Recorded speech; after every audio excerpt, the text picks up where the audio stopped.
मला आवर्जून शेतातलं जे रुमणं आहे आता लाकडी रुमण्याचा काही वापर होत नसतो, परंतु त्यांनी आणि जुना आसूड दिलेला आहे.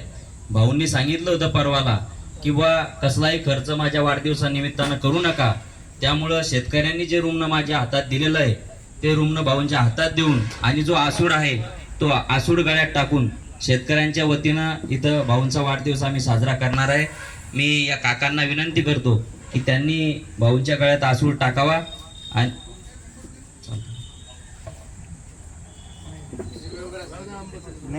नाही उभे राहा. वहिनी उभ्या राहा.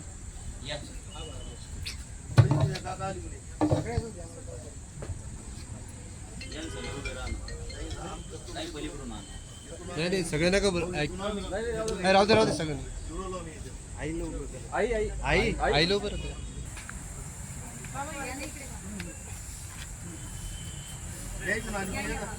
शिवाजी महाराज की जय.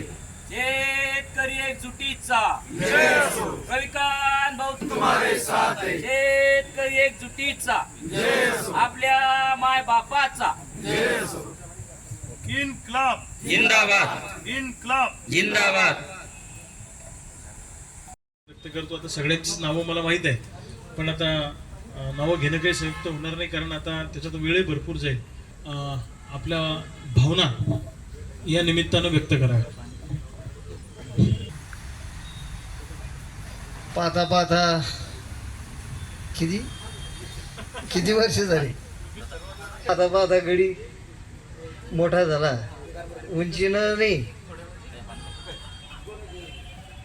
सगळ्याच कामात.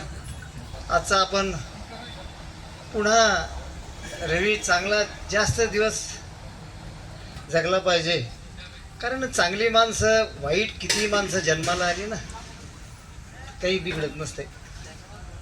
चांगली माणसं समाजानं जोपासली पाहिजे.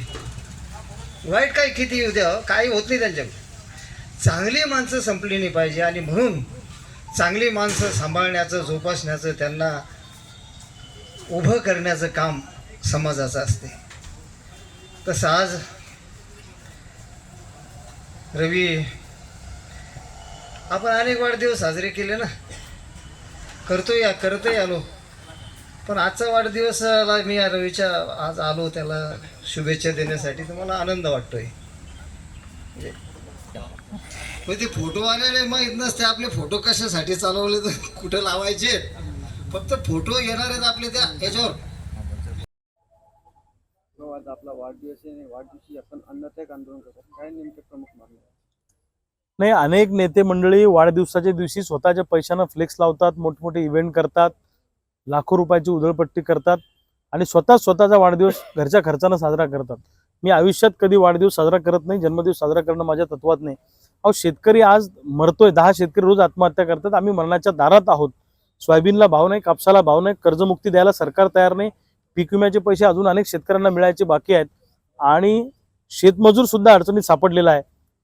पाकिस्तानचे दहशतवादी येऊन आमच्या जवानांना मारतायत, आमच्या पर्यटकांना मारतायत.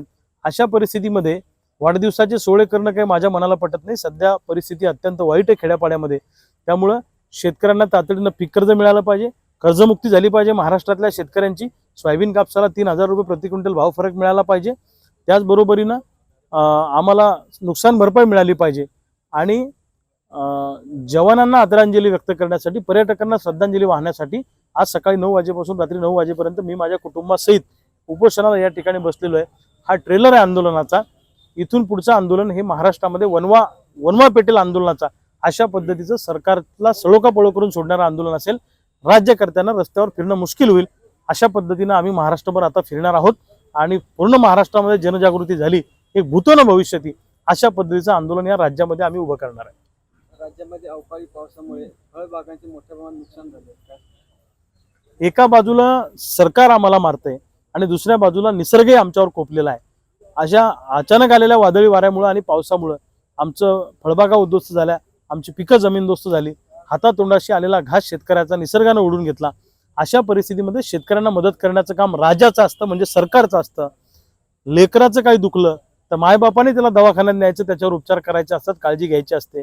आज आमच्या गावागाड्यातला शेतकरी अडचणीत आहे. सरकार हे आमचं मायबाप आहे. या सरकारनं आम्हाला मदत केली पाहिजे अशी आमची भावना आहे. आणि नुकसान भरपाई 8 दिवसाच्या आत पंचनामे करून सरसकट शेतकऱ्याच्या खात्यावर 100% नुकसान भरपाई द्या अशी आमची मागणी या निमित्तानं आहे.